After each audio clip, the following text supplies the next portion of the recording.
സുവിശേഷം വിശുദ്ധ യോഹന്നാൻ എഴുതിയ സുവിശേഷത്തിൽ നിന്ന് 16 അധ്യായം 16 മുതൽ 20 വരെയുള്ള വാക്യങ്ങൾ. യേശു തൻ്റെ ശിഷ്യന്മാരോട് പറഞ്ഞു, അല്പസമയം കഴിഞ്ഞാൽ നിങ്ങൾ എന്നെ കാണുകയില്ല, വീണ്ടും അല്പസമയം കഴിഞ്ഞാൽ നിങ്ങൾ എന്നെ കാണും. അവൻ്റെ ശിഷ്യന്മാരിൽ ചിലർ പരസ്പരം പറഞ്ഞു, അല്പസമയം കഴിഞ്ഞാൽ നിങ്ങൾ എന്നെ കാണുകയില്ല, വീണ്ടും അല്പസമയം കഴിഞ്ഞാൽ നിങ്ങൾ എന്നെ കാണുമെന്നും ഞാൻ പിതാവിൻ്റെ അടുക്കലേക്ക് പോകുന്നുവെന്നും അവൻ നമ്മോട് പറയുന്നതിൻ്റെ അർത്ഥം എന്താണ്? അവർ തുടർന്നു, അല്പസമയം എന്നതുകൊണ്ട് അവൻ എന്താണ് അർത്ഥമാക്കുന്നത്? അവൻ പറയുന്നത് എന്താണെന്ന് നമുക്കറിഞ്ഞുകൂടാ.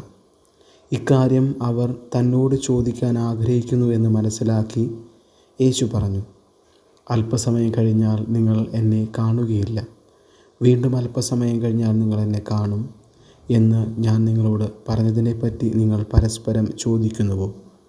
സത്യം സത്യമായി ഞാൻ നിങ്ങളോട് പറയുന്നു, നിങ്ങൾ കരയുകയും വിലപിക്കുകയും ചെയ്യും, എന്നാൽ ലോകം സന്തോഷിക്കും. നിങ്ങൾ ദുഃഖിതരാകും, എന്നാൽ നിങ്ങളുടെ ദുഃഖം സന്തോഷമായി മാറും.